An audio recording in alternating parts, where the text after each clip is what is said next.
We're coming to you live from our Auckland Park studios. This is Prime News on SABC 3. Here are the top stories making headlines.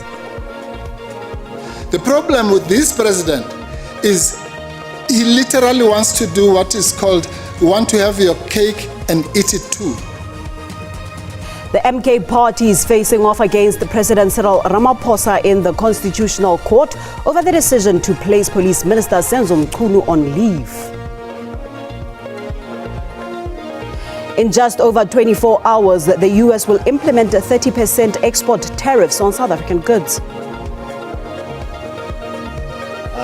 Our number one priority is life safety, and so right now it's an easy thing. Get away from the beaches, get inland, and get upward.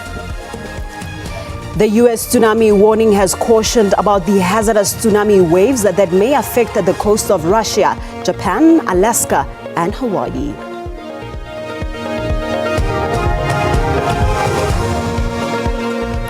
Good evening, South Africa. Welcome to Prime News on 3. Thank you so much for joining us.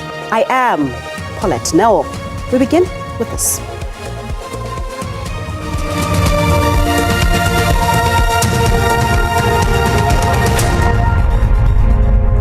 The Constitutional Court has heard that President Cyril Ramaphosa is not in a position to exercise the power to dismiss Police Minister Senzo Mchunu without the need to investigate allegations against him.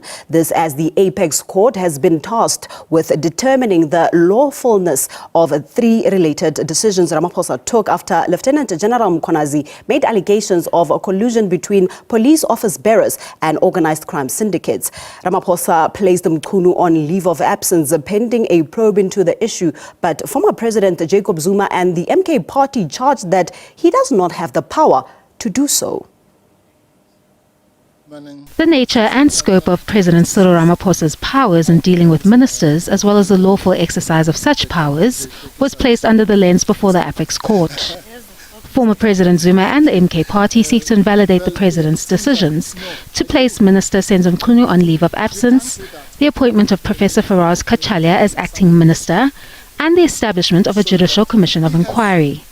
The applicant, however, argue that the power does not exist and that it was merely a political maneuver to save Mchunu in the wake of allegations. The problem with this president is he literally wants to do what is called, you want to have your cake and eat it too.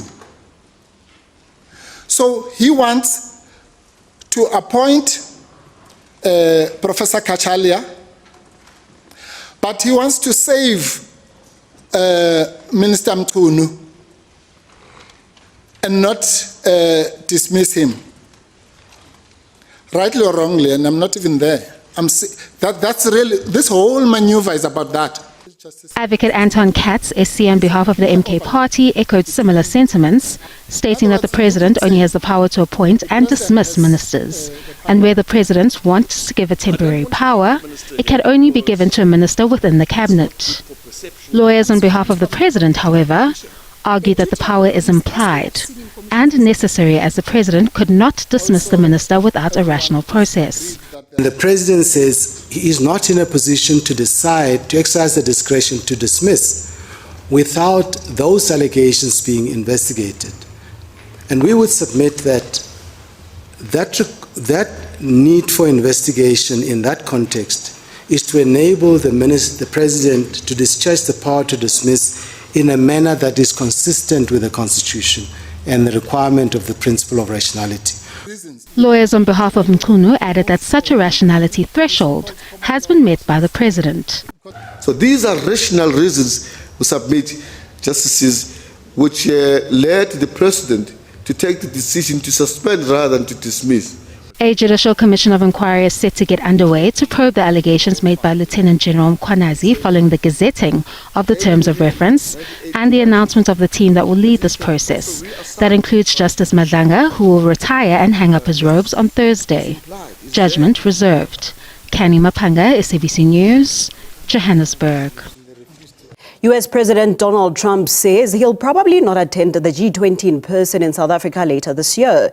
He was asked if he would do so in a gaggle with reporters on board Air Force One on his way back to the United States from Scotland. Trump's latest remarks appear to undercut the sentiment expressed by President Cyril Ramaphosa that he expected Trump to attend the summit in November after visiting him at the White House in May. The comments from President Trump were said on the fly in response to a question about the G20 from a reporter on board the presidential jet as it traversed the Atlantic Ocean back to the United States. And while his position might yet shift, it would follow similar actions by his senior cabinet officials, Secretary of State Marco Rubio and Treasury Secretary Scott Bessent, to give South Africa a wide berth for official G20 meetings at the ministerial level. Do you plan to attend the G20 summit this year in South Africa? I don't think so, no. I think maybe I'll send somebody else because I've had a lot of problems with South Africa. And they have some very bad policies. Very, very bad policies, like policies where people are being killed. A lot of people are being killed. So I think I probably won't. I'd like to, but I don't think I will. After a tense public meeting in the Oval Office in May, President Ramaphosa later emerged after a closed-door session to speak to the media, and where he struck an optimistic tone on the possibility of President Trump coming to South Africa for the G20. So discussed the G20, and we stressed that the G20 having been formed by the United States, of course together with other countries, it's important that the United States should continue playing a key role in the G20, more particularly because I want to hand over the presidency of the G20 to President Trump in November. SABC News also directly put the question to President Trump during this exchange in the Oval Office in May. If this Afrikaner resettlement issue is resolved, you're going to go into a room after this, you guys are going to talk. If it is resolved, what is the potential for the future-looking relationship between the United States and South Africa? I mean, it's a little bit bad when you see a stadium with 100,000 people in it, because that means it's more than just a little movement. It's a pretty big movement in South Africa, so it has to be resolved. Ahead of the G20 Leaders Summit in November, another pressing issue for South Africa this week, amid efforts to agree a new trade framework agreement with the United States as part of efforts to offset the imposition of a 30% tariff on most goods exported to the United States. That deadline looms large on Friday, August 1st. Shervin Bryce, please, SABC News, New York. Meanwhile, the DA's Trade, Industry and Competition spokesperson Toby Chance is urging Minister Pakstau to urgently conclude a trade deal with Washington. He says if tomorrow's deadline comes into effect without an agreement, South Africa will experience its worst economic decline and a jobs bloodbath in the automotive and agricultural industries. The GTIC, there is a plan, but we haven't seen a lot of detail. And that's been one of the problems, is that the Department and Minister Tau have been quite reticent to give us many details. They released what they called a condition precedent document, which suggests that something is afoot. But with only 2 days to go, it's difficult to know exactly what is. I think the issue actually goes back to the fact that these discussions should have started many, many months ago, because when Trump was elected in November, his loving of tariffs as an economic instrument was plainly obvious. And I think that we needed to pick up the ball much sooner than we have, and we're now rushing to catch up. And as the Citrus Growers Association have said, they've got thousands of cartons of fruit sitting in the ports, and the importers have to hedge their bets. They're looking at Peru, they're looking at Chile, at other markets or other suppliers. And with a 30% tariff likely to be imposed on South African imports,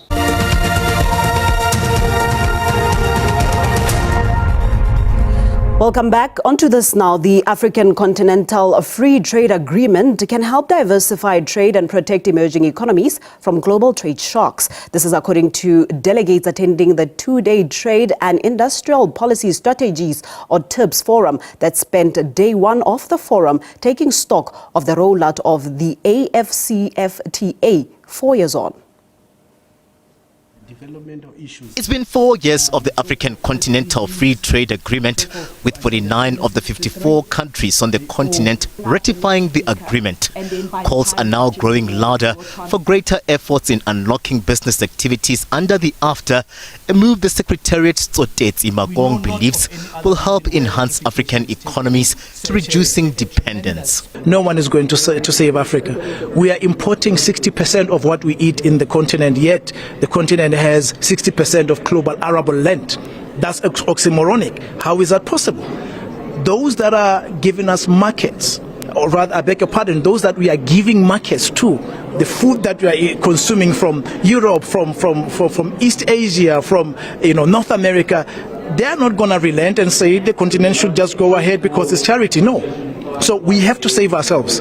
The AFCFTA is a trade agreement bringing together an economy of 1.4 billion people aimed at creating a single market for goods and services across Africa, reducing tariffs and standardizing trade regulations among member states. The challenge is really to stimulate the private sector to lead, because trade in the end has to take place by the private sector. Trade has to be investment-led. SABC News in Sandton, Johannesburg. From expensive bottles of wine to soap and body mud, high-end cell phones to rugby tickets, leather, moe and silk goods to a home reported to be worth 28 million rand. These are some of the items declared by members of parliament in the 2025 Financial Interest Register. The report, released annually, is aimed at enhancing transparency and ensuring no conflicts of interest exist. Property, interest-free loans, sponsorships, work done outside of Parliament and directorships. These are on the list of what MPs have to declare to Parliament. This is to ensure that there's an ethical standard for those who hold public office, to ensure that they always act in the best interests of the country as per their solemn oaths of office. And so it's really to ensure that we have credible elected representatives that must disclose their personal financial interests and property interests in this register annually to Parliament, much of which is open to public scrutiny. This Joint Committee on Ethics and Members' Interests announced that all members of Parliament had complied and that there were no late disclosures. These MPs were rapped over the knuckles by NA Speaker Toko Didiza for failure to disclose timeously in the previous reporting year. And ultimately, the Speaker and the Chairperson of the NCOP need to take control of the situation, ensure that there's adequate information provided to members of Parliament of the importance of completing these declarations on time and in full, so that we don't end up in this situation. Abra Barbia, SABC News, Parliament. To news further afield now, the U.S. tsunami warning has cautioned about the hazardous tsunami waves that may affect the coast of Russia, Japan, Alaska and Hawaii. Aerial views are showing people taking shelter on top of buildings in northern Japan following a magnitude 8.8 earthquake struck off Russia's far eastern Kamchatka Peninsula. Several people have been injured in the remote Russian region. A powerful magnitude 8.8 earthquake off Russia's far eastern Kamchatka Peninsula has triggered tsunami waves and sparked evacuation orders from Hawaii and across the Pacific. The peninsula and Japan sit on the Pacific Ring of Fire, a geologically active region prone to earthquakes and volcanic eruptions. In Hawaii, U.S. coastal residents have been told to get to higher ground. Honolulu Council has also called for caution. Our number one priority is to get people to safety. Our number one priority is life safety. And so right now it's an easy thing. Get away from the beaches, get inland and get upward. While Japanese authorities have issued a tsunami warning and called on people to evacuate on the country's east coast. Workers have been ordered to leave the Fukushima nuclear plant. Russian regional governor has also asked for calm. He says today's earthquake was a challenge for all of us. It's the strongest quake in decades of tremors. According to preliminary estimates by specialists and seismologists, the magnitude of the earthquake was 7.7 to 7.9. Kylie Kumalo, SABC News, Johannesburg.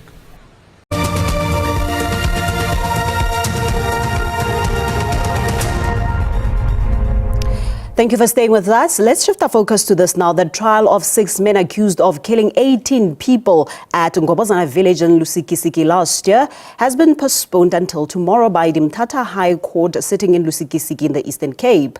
Today's court proceedings started off with the state proposing the submission of the post-mortem reports. The reports revealed that the deceased had died of multiple gunshot wounds from high-caliber weapons. The trial has been set down for 8 weeks. Since it started on Monday, it has been postponed for 3 consecutive days without any witness taking the stand and with the state furnishing the defense team with new documents. The family members of the deceased have expressed concern about the constant postponement of the trial. The 18 deceased were killed while preparing for a traditional ceremony at Ngobozana village in September last year.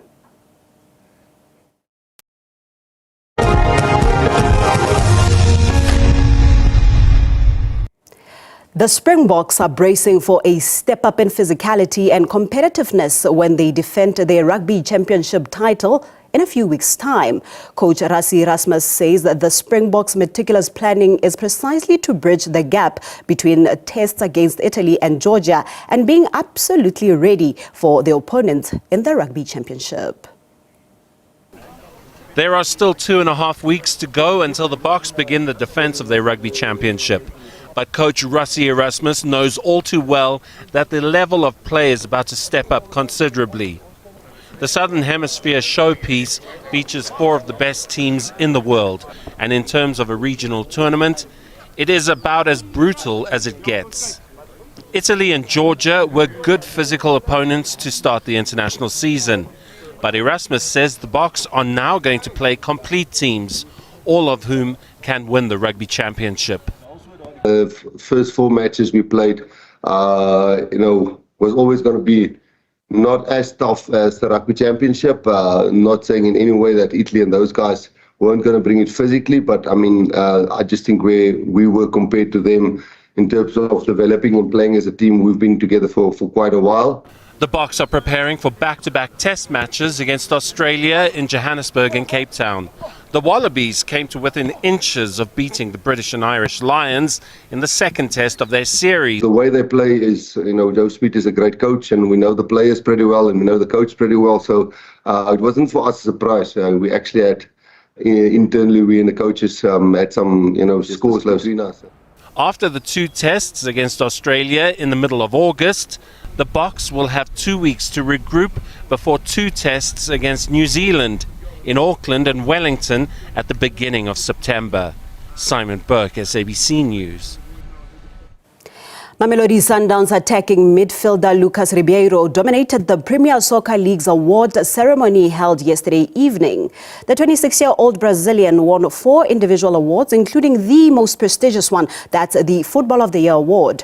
Ribeiro was also voted Players' Player of the Season, beating the young Orlando Pirates attacker Relebohile Mofokeng and Sekhukhune FC forward Kilezo Makalwa in the process. Ribeiro has set the local football scene alight since joining Mamelodi Sundowns in June 2023. He was the overwhelming favorite to walk away with the Footballer of the Season award. But he faced stiff competition from 20-year-old Bafana Bafana and Orlando Pirates attacker Relebohile Mofokeng. The Brazilian also finished as the Betway Premiership's leading goal scorer with 16 goals. He contributed 25 goals and assists across all competitions. He played 51 matches for Sundowns and won the Player of the Month award on 3 occasions last season. Ribeiro's spectacular goal against Pirates was also voted PSL Goal of the Season. Obrigado por ser nomeado Player of the Season. Thank you very much for my team, the players, the coach, the support, the club Mamelodi Sundowns. Meanwhile, Orlando Pirates players were the biggest winners in the individual awards, walking away with 6 in total. Mofokeng, who had an outstanding season, helping the Buccaneers defend the MTN 8 trophy and also finish as runners-up in the league, won the MTN 8 Last Man Standing and the Young Player of the Season awards. Thank you very much to my coaches, to my teammates, to the Orlando Pirates family, fans. Thank you very much for this award, Young Player of the Season. Sundowns coach Miguel Cardoso was voted Betway Premiership Coach of the Season. I feel privileged to receive the Coach of the Year award.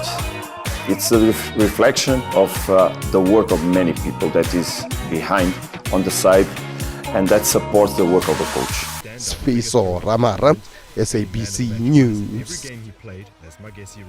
All right, with that, we're now going to give the reins to the weather desk to see what's in store for us. Stay tuned.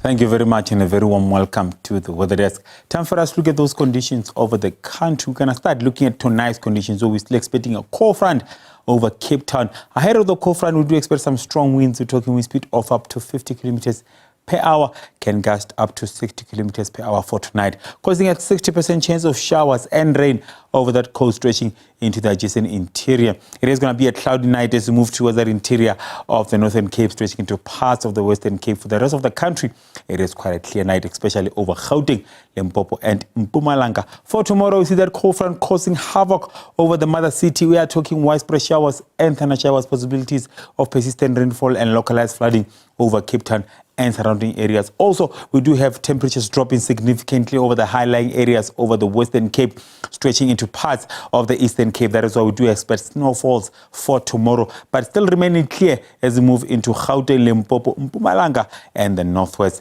Now, looking at our warnings, we're expecting a level 1 warning of some damaging winds and also a level 2 as we move into the interior of the Northern Cape. For tomorrow, those snowfalls is expected over most of the high-lying areas over the Western Cape and Eastern Cape. Over the Eastern Cape, it is a level 1 warning of disruptive snowfalls over those areas and also some damaging winds. Moving towards the coast, it is damaging winds and damaging waves, level 2 for tomorrow from the Western Cape, Northern Cape, stretching into parts of the Eastern Cape. So please, let's be careful, especially if you're heading towards the waters. Overnight temperatures, it is quite a cold night over Free State, with Bethlehem dropping down to 3, 2 over Johannesburg, 1 over Polokwane, 6 over Musina, the mother city, dropping down to 10. With a cold front passing tomorrow, the southern parts of the country, it is quite chilly for tomorrow, with 16 over Kabeja, 15 over Cape Town, Appleton peaking at 17, 21 over Pretoria. Extended forecast now for Friday, we're still experiencing some rainy conditions over KwaZulu-Natal, stretching towards the coast over the Eastern Cape. For the rest of the country, it is quite clear and very cold, especially over the interior of the Northern Cape, stretching into parts of Free State for Friday. That's all the weather I have for you. Stay tuned.